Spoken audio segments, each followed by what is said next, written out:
What's going on, everyone? I'm just a typical, average American here today to react and learn about why American companies fail in Europe. So, here in the United States, we really like to think that we are just the kings of capitalism and that we make all of the best, the most important, the most successful companies in the world. But apparently in Europe, that is not true at all for us. So today, I really want to check out this video here by The Invisible Game and learn about why American companies actually tend to fail in Europe. So let's take a look. On the 30th of December 1997, America's largest grocery chain, and at the time the world's largest company, Walmart, opened its first store in Germany. At the grand Oh, unveiling, the company spokesperson announced this as the first step to taking the continent. see, that doesn't surprise me that we even like say it like that. I do believe that Americans, we do tend to have like an ego around this kind of thing. Like, yeah, Walmart, like it's a very, very, very popular in the United States. And honestly, kind of like McDonald's is like all over the world, right? I actually would have thought Walmart is like all over the world. But I guess that's just like an American way of thinking. Like I just assumed Walmart was successful in Europe. Like they had branched out to Europe, and is that actually not the case? But just 9 years later, after expanding to 85 stores across Germany, Walmart seized all its European operations, reporting What? losses of more than $1 billion. Wow. What an epic fail. I had no idea that Walmart tried to become present in Europe. They started in Germany and took $1 billion loss and just left Europe forever in shame or I wonder why that is. Cause like Walmart is obviously very popular in the United States. I don't know if a lot of Europeans like if you know about Walmart, very, very, very popular grocery store here in the US. Why doesn't it work in Europe? Like what? Because funny enough, Germany, you guys have Aldi's, right? And Aldi's has become like the fastest growing supermarket in the US. Like now there's German Aldi's here in America. So you guys can do it here, but we can't make it work in Europe for some reason. This was just one example of countless massive American companies who have tried to conquer Europe and failed. Staples tried in 1998, Home Huh. Depot in 2001. Have Europeans out there, have you heard of these places? Because these are very, very big companies in the United States. Home Depot, Staples. I'm just like wondering why doesn't it work? Do we want things that you guys don't want? Is there too much of a cultural difference? Do you not need staples to attach your papers together? And even Best Buy in 2010. All of them failed. Huh. So what was it that they were doing wrong? After all, Yeah. they came from the land of capitalism, had large budgets, and enough experience to crush the competition. I guarantee you, when these American companies wanted to branch out into Europe, they thought it was going to go so perfectly. Because, like I said, I think like America, we have a mentality of like, yes, this is like where you can start a business, be successful, your dreams come true. and we like all of our companies are just massive global successes. Like, I think that's what we tell ourselves here in the US, but it really sounds like that's not actually totally true. Yet almost 9 times out of 10, they failed. A retail giant is closing stores. Walmart plans to shut down 269 stores. Best Buy is laying off thousands of workers, even though sales there are soaring. In 2023, European customers spent more than $9 trillion, making the EU the second largest consumer market in the world, behind only the United States. Wow. To most people, this didn't really come as a surprise. After all, just like the US, multiple European countries rank among the wealthiest and most developed on the planet. Sure. But even still, I think a lot of Americans really underestimate how wealthy and valuable like the European market is. Obviously, that's why these American companies want to go into Europe. But it's not that easy.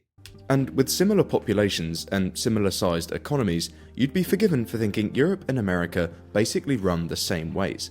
But in many ways, the two blocks couldn't be further apart. Really? In 2023, about 700 million people lived in Europe, but only about 10% of them spoke English as their official language.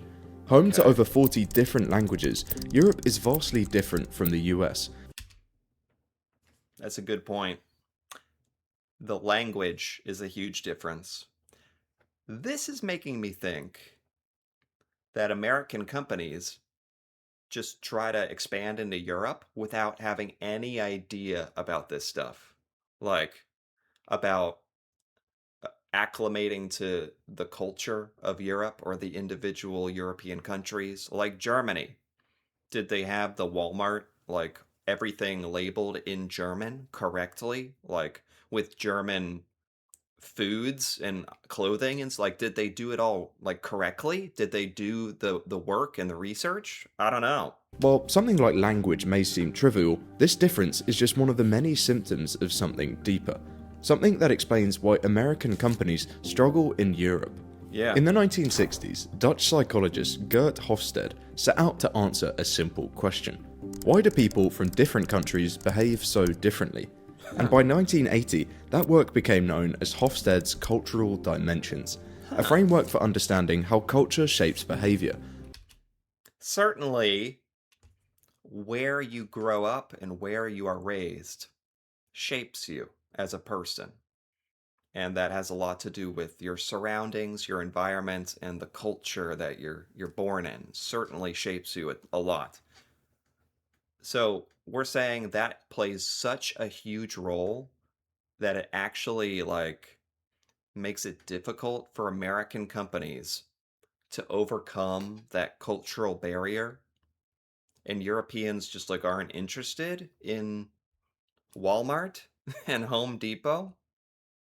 Huh. Broken down into 6 key dimensions. One of these dimensions, uncertainty avoidance, measures how comfortable a society is with unpredictability. And this is where things start to go wrong for American retailers. Sure. You see, in the US, uncertainty avoidance gets a score of about 46.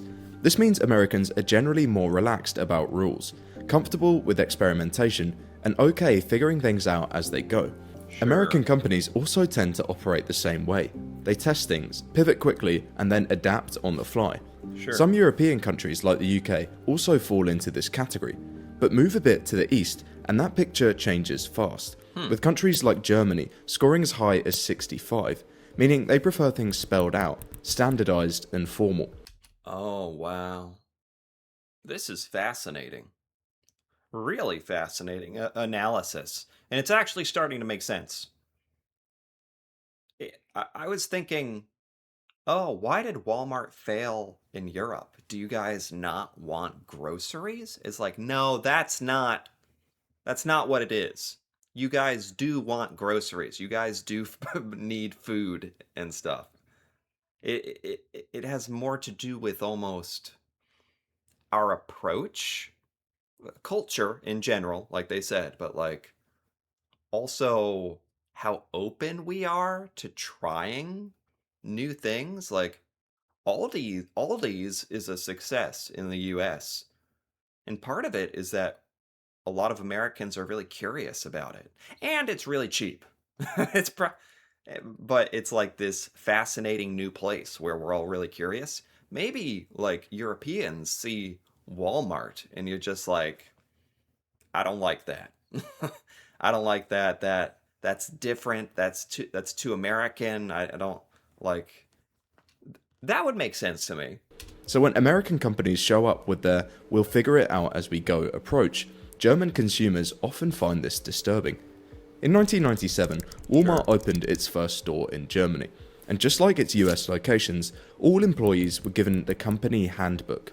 It contained over 100 different rules, but in the culture section, there was one rule that took priority over everything else. Whenever a customer comes within 10 feet of you, you must look them in the eye, greet them, and ask them how you can help them. What? They actually put that in the German Walmart employee handbook. Even I can tell that is a bad idea because that's such an American custom, I think, where we talk to each other so much and we bug each other, and it's kind of annoying, but we're kind of used to it. In Germany, I'm guessing you guys don't want the workers talking to you if you get within 10 feet of them and they make eye contact and say, how can I help you? Like, I'm guessing in Germany that's totally inappropriate.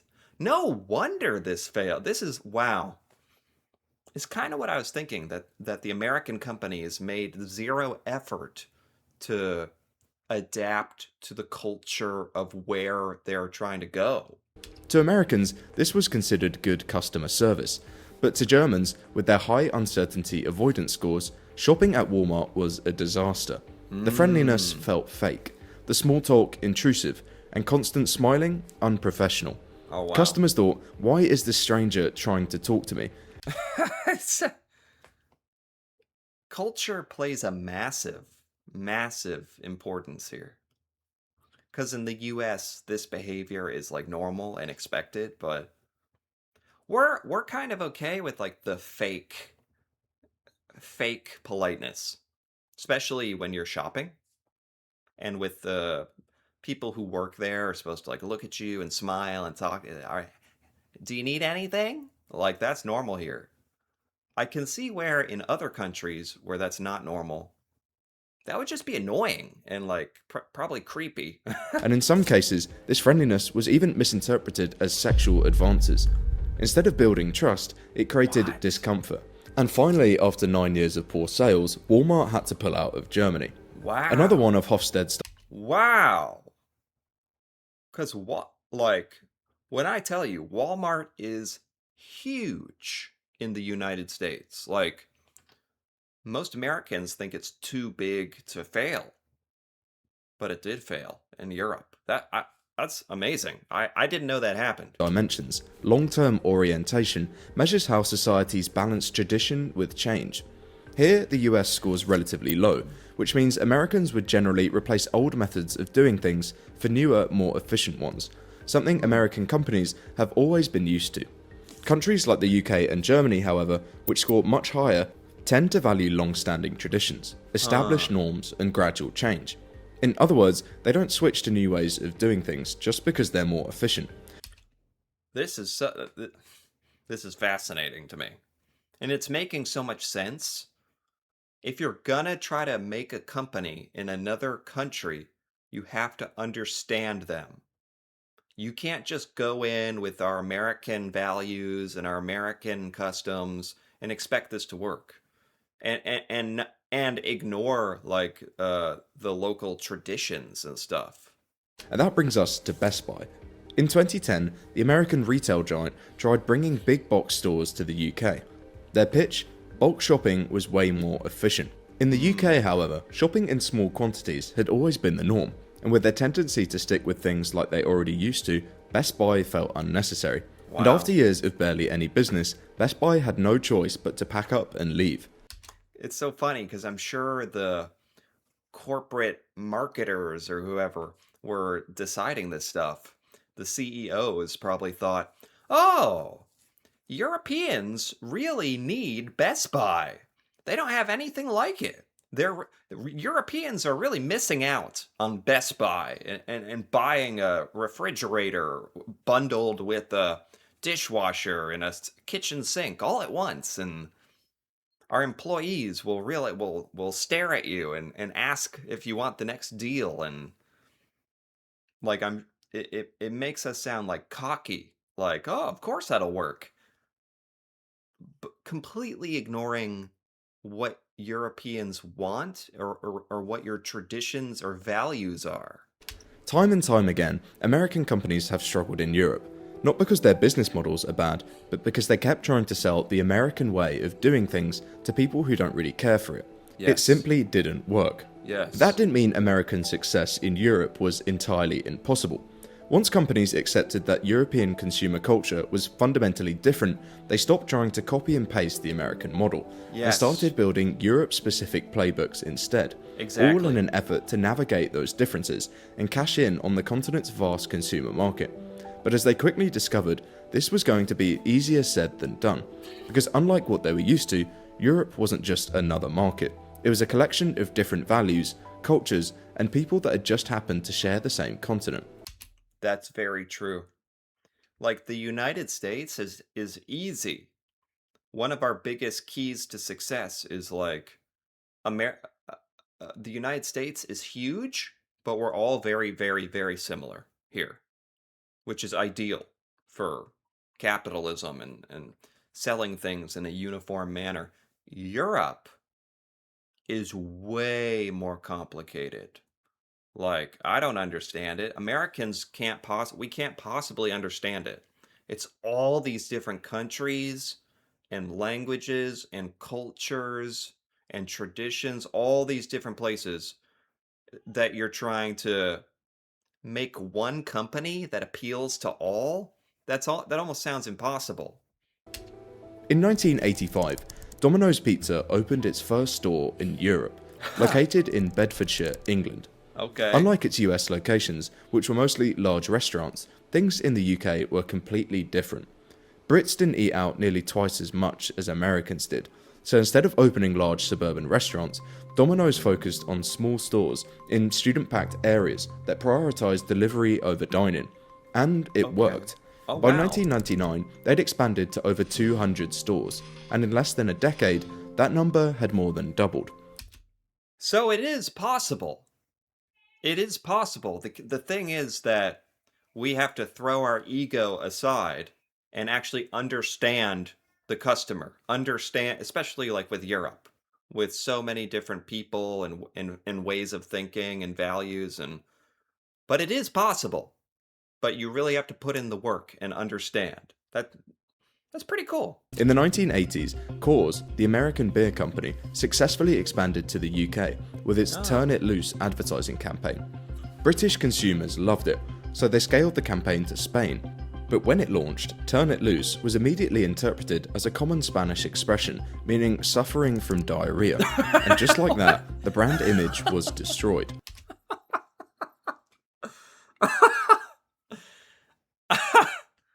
I don't like to laugh at American companies failing, but for that mistake, you deserve it. Like going into Spain and your tagline has to, in Spanish culture, has to do with like giving people diarrhea, like your beer. That's funny. That's that's such a perfect example of American companies like not even trying to understand like the culture that they're trying to sell to. Time and time again, American companies have failed in Europe because they underestimate the time, money, and commitment required to succeed there. They treat Europe like the US, a collection of similar markets with minor variations. Yes. But in reality, Europe is far too diverse for this logic to work. For decades, American companies have built their entire business models without strict regulations, controlling what they can and can't do. This has led to a situation whereby when said regulations are introduced, their entire business model falls apart. With labour laws that protect employees, Amazon can't cycle through workers to maintain a consistently motivated workforce like Oh my God. I had not even thought of that ever. The labor laws are different in Europe. That's so Europe doesn't have Amazon? Is that right? Does Europe have Amazon? How do you live without Amazon? But I don't, and it's because of the laws that you guys have. Like here in the United States, employees are treated pretty badly. We don't get much benefits, not too many laws around protecting you from what your employer can do. So in the US, it does feel like we're taken advantage of a bit. We don't even realize that. But in Europe, you guys have a lot more like benefits and protection, and you guys regulate companies and labor. And that actually limits what American companies can do in Europe. Like American companies need to exploit their employees a bit to work. And you can't do that in Europe. Oh my God. it does in the US. And with privacy laws that protect people's data, Meta can't bombard Europeans with targeted ads, its main revenue source. And with competition laws that protect smaller businesses, Walmart can't operate efficiently in Europe. This I actually like this. Again, I don't like American companies to fail, but this is making it so clear that a lot of big American companies have to take advantage of like customers and employees with because here in the US there are not a lot of laws protected like that regulate companies, which can be good for capitalism and free market stuff but bad for protecting workers. In Europe, you guys have these laws and this protection and you guys actually like protect your employees, it sounds like. So American companies who take advantage of that in the US can't do that in Europe. And I actually kind of like that. And it really shows maybe how much we're being taken advantage of here, that entire companies can only exist because of this stuff here. And it's not just that these regulations exist, it's that they're actually enforced. For decades, American companies have thrived on a simple formula, finding out what works and scaling it no matter the cost. But in Europe, things have always operated on a different logic, one where cultural nuances matter, where stability is valued over disruption, and where regulations exist, not to slow down businesses, but to protect the people those businesses serve. So for American companies to succeed in Europe, they must be willing to put in the work. Because at the end of the day, Europe isn't a single market waiting to be conquered. It's a dozen different markets, each with its own language, culture, and way of doing business. And until American companies truly accept that, they'll keep making the same billion-dollar mistakes for years to come. Wow. Oh my God. I had no idea about this because a lot of Americans really think that we just can go anywhere, create any company, succeed, expand, take over. Like that's our thing. That's America. That's like and it makes so much sense why we have utterly failed in Europe for all these reasons. It's not impossible, but it requires a level of like patience and actually caring and understanding if you want to sell to a European customer and actually gain your trust and understand your culture and obey European employer laws as well and regulations. It's just totally different. No wonder American companies can't do this.